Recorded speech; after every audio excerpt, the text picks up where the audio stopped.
Halo semuanya, gimana nih kabar kalian? Semoga semua dalam keadaan baik-baik saja. Dan saya berdoa semoga kita semua selalu dimudahkan rezekinya. Amin. Setelah sekian kali aku mengubah nama channel ini, akhirnya aku bertemu dengan cinta sejatiku, yaitu For F, singkatan dari untuk film. Namun sebelum kita mulai, seperti channel pada umumnya, kita harus intro terlebih dahulu, cuk.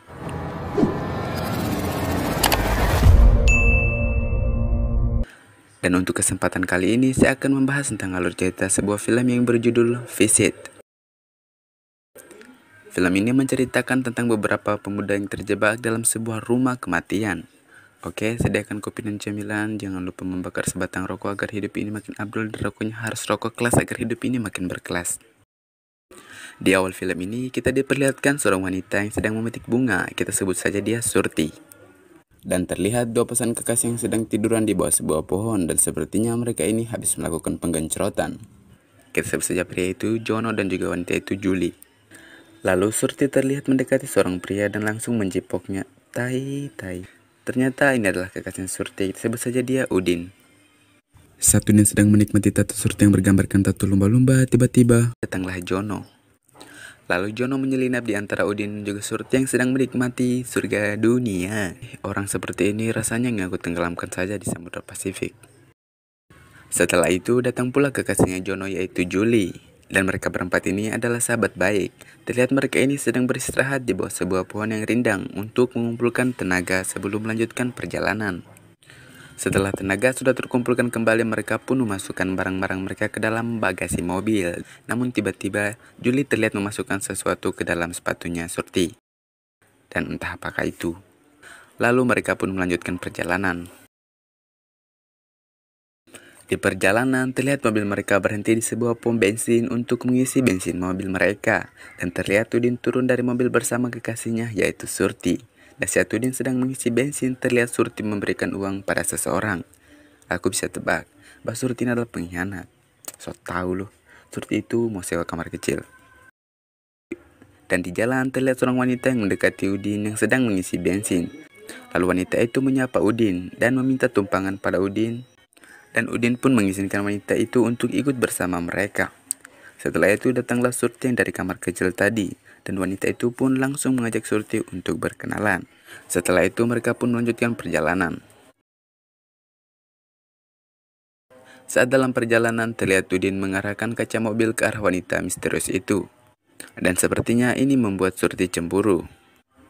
Namun Udin malah bertanya pada wanita itu di manakah dia akan turun. Dan wanita itu pun meminta diturunkan di persimpangan jalan. Saat wanita itu turun, terlihat Surti pun memarahi Udin. Ya, mungkin Surti ini cemburu.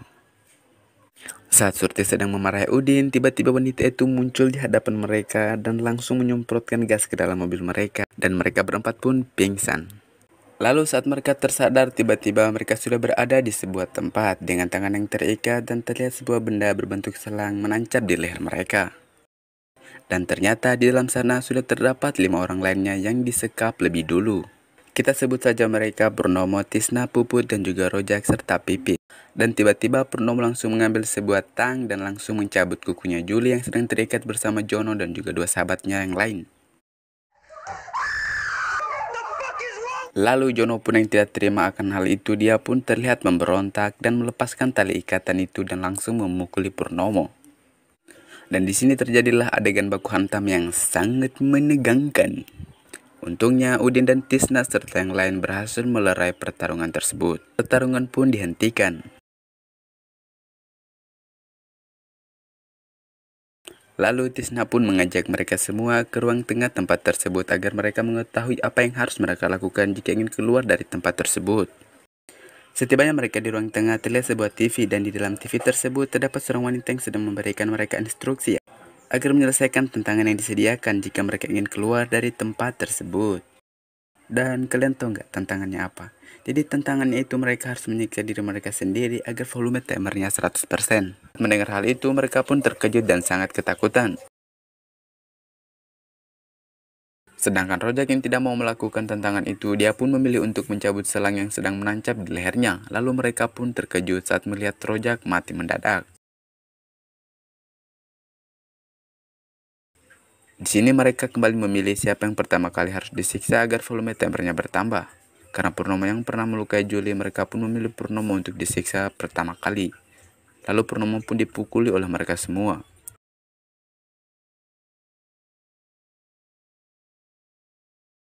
Namun sepertinya timernya masih jauh dari kata full. Lalu mereka pun melanjutkan siksaan pada Purnomo. Siksaannya dimulai dengan memukuli Purnomo menggunakan sebuah besi. Dilanjut dengan mencabut kukunya dan menusuk lututnya menggunakan sebuah obeng. Setelah itu mereka pun mematahkan kakinya Purnomo. Dan yang melakukan semua itu adalah Puput. Singkat cerita, lalu mereka pun kembali memilih siapa yang harus disiksa selanjutnya. Lalu mereka pun memutuskan untuk membuat angka yang diacak, dan masing-masing di antara mereka semua harus memilih salah satu angka yang telah diacak. Terlihat Udin mendapatkan angka 2, sedangkan Surti angka 4, lalu Jono angka 6, Pipit angka 3, sedangkan Juli angka 7, dan Puput angka 5. Sedangkan Tisna mendapatkan angka pertama yaitu angka 1. Lalu mereka pun menuju tahap penyiksaan.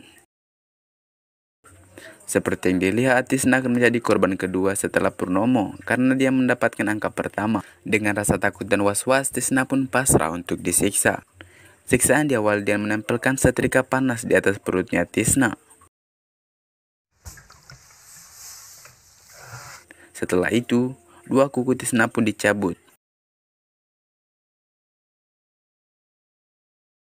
Dan setelah itu, siksaan untuk Tisna pun berakhir. Tisna pun menuju sebuah kamar. Terlihat Udin mengikuti Tisna yang masuk ke sebuah kamar untuk menenangkan diri sambil berpikir. Secara kan dia yang mendapatkan angka 2, berarti dialah yang akan menjadi korban selanjutnya. Scene pun berpindah pada kekasih Udin yaitu Surti bersama dengan Pipit sedang menangis di pojokan dapur karena Surti khawatir pada Udin yang akan disiksa. Sedangkan Pipit, dia takut jika gilirannya tiba. Setelah sudah cukup lama mereka merenung, Pipit pun lalu keluar dari dapur itu dan terlihat Surti mengambil sesuatu dari dalam sepatunya. Dan ternyata itu adalah sebuah obat penenang yang dimasukkan oleh Juli tadi. Dia pun memasukkan obat itu ke dalam mulutnya dan setelah itu dia pun keluar dari dapur itu dan menuju kamar di mana di dalam kamar sudah terdapat Udin yang bersiap untuk disiksa. Terlihat Surti pun langsung mencipok bibirnya Udin dan masukkan obat penenang ke dalam mulutnya Udin agar Udin tidak terlalu merasa kesakitan saat disiksa. Lalu siksaan untuk Udin pun dimulai. Terlihat Puput pun mengangkat sebuah bor untuk membor telapak tangannya Udin. Namun saat sedang disiksa hal itu tidak diperlihatkan, hanya terdengar suaranya saja. Justru Surtilah yang diperlihatkan sedang menangis di pojok pintu karena mendengar jeritan dari Udin. Setelah itu mereka pun kembali merenung dan sambil membujuk Pipit agar Pipit pasrah untuk disiksa. Namun Pipit yang shock dan ketakutan dia pun menolak dan mencoba untuk menghindar. Dia pun bersembunyi dalam sebuah lemari. Namun Tisna dapat membuka pintu lemari dan langsung menyeret Pipit untuk keluar dari sana. Dia pun mengangkat Pipit dan membaringkannya di atas sebuah meja dan mengikat kedua tangannya. Dan Tisna pun menancapkan sebuah pisau dapur ke telapak tangan Pipit. Sedangkan Surti terlihat sedang membalut tangan Udin yang terluka karena dibor tadi. Singkat cerita, mereka pun marah pada Udin dan juga Surti karena mereka curang dengan cara memakan obat penenang, sedangkan yang lainnya disiksa tanpa pamrih. Lalu terjadilah perdebatan.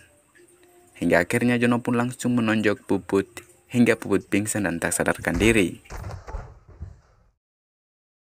Scene pun berpindah. Terlihat Surti, Jono dan juga Juli berada di sebuah dapur sembari menunggu air mendidih untuk mencelupkan tangan mereka. Lalu mereka pun mencelupkan tangan ke dalam panci yang dimana airnya sedang mendidih. Namun Juli terlihat tidak mencelupkan tangannya ke dalam panci. Sedangkan Jono dan juga Surti terlihat melakukannya. Namun saat Jono sedang mencelupkan tangannya ke dalam panci yang dimana airnya sedang mendidih, tiba-tiba datanglah Puput yang telah sadar dari pingsannya dan langsung mengambil sebuah pisau dan mengiris punggung Jono. Lalu air yang ada dalam panci pun langsung menyirami seluruh tubuh Jono. Lalu Puput pun mencoba untuk menikam Jono. Untungnya Udin pun datang dan langsung melakukan suatu benda ke kepala Puput. Hingga akhirnya Puput pun pingsan kembali. Di samping itu ternyata timernya belum full juga. Lalu saat Puput tersadar dari pingsannya, ternyata mereka semua sudah selesai mengikat tangan dan seluruh tubuh Puput. Lalu Puput pun memohon-mohon agar tidak disiksa, namun sepertinya mereka tidak meresponnya. Lalu Puput pun memberontak, dan dia meraih sebuah pisau yang ada di sampingnya. Dia pun mencoba untuk melukai Jono, namun pisau itu justru mengenai tepat di leher Juli. Dan saat mereka melihat hal itu, mereka pun sangat terkejut dan terlihat mereka ini menangis histeris. Lalu Jono pun yang dipenuhi amarah mencoba untuk memukuli Puput. Namun Udin menghentikannya dan mencoba untuk menenangkan Jono. Lalu Puput yang mengetahui bahwa dia telah membunuh Juli, dia pun meminta maaf pada Jono.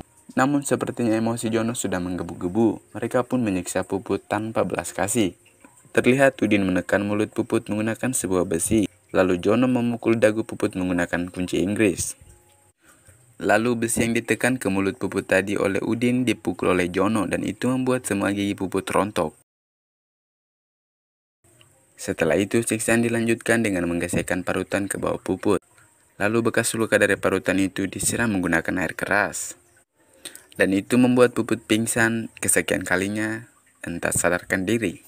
Setelah siksaan untuk Puput pun berakhir, mereka kembali memikirkan cara agar timernya benar-benar full.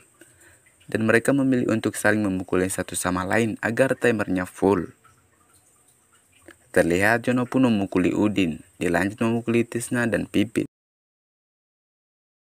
Sedangkan Jono tidak tega memukuli Surti.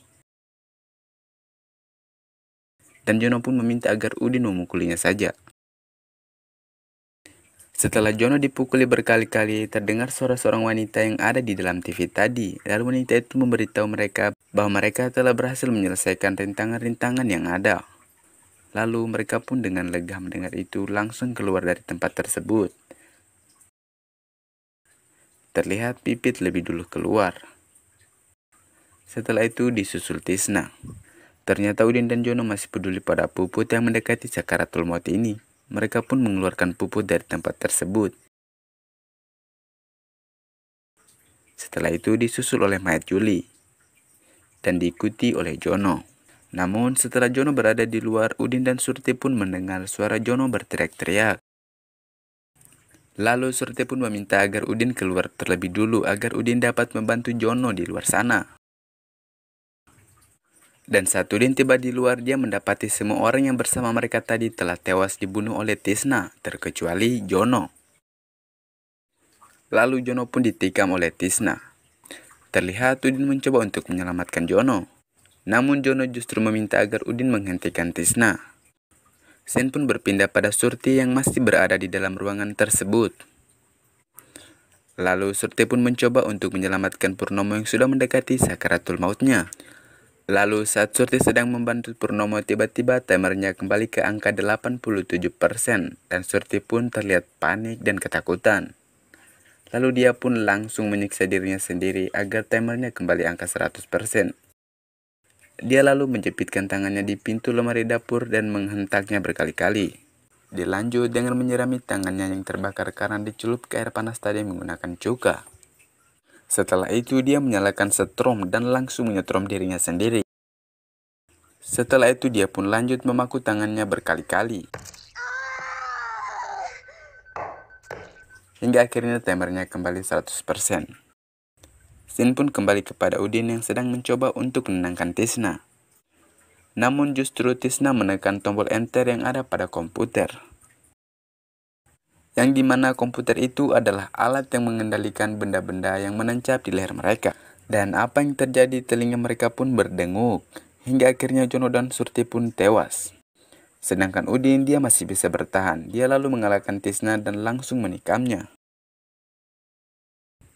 Singkat cerita, Udin pun terlihat memasukkan sebuah permen ke mulut Jono dengan harapan Jono masih bisa terselamatkan. Namun sepertinya harapan itu hanya tinggal harapan. Hingga akhirnya Jono pun tewas. Lalu Udin pun lalu ke arah pintu yang dimana di balik pintu tersebut terdapat Juli kekasihnya yang telah tewas di dalam sana. Setelah itu Udin pun keluar dari rumah tersebut dan meninggalkan teman-temannya yang telah tewas. Dan Udin pun selamat. Lalu kalian pasti bertanya-tanya, di manakah wanita yang menjebak mereka tadi? Ya sudah, aku kasih. Ini dia. Beberapa hari kemudian Udin terlihat berada di sebuah kafe. Dia pun memesan sebuah kopi. Dan saat sedang menikmati kopinya yang masih hangat, dia lalu melihat wanita yang menjebak dia dan teman-temannya berada di seberang jalan. Lalu dia pun membuntuti wanita tersebut. Lalu wanita itu pun terlihat turun dari sebuah mobil. Saat mobil yang ditumpanginya pergi, terlihat wanita itu pun menyirami bensin di sekitar mobil yang sedang parkir. Lalu tiba-tiba Udin pun muncul dan langsung menghantam wanita tersebut, hingga kepalanya terbentur ke mobil. Dia pun terlihat memasukkan wanita tersebut ke dalam bagasi mobil dan membawanya pergi. Setelah itu, film pun habis. Terima kasih banyak.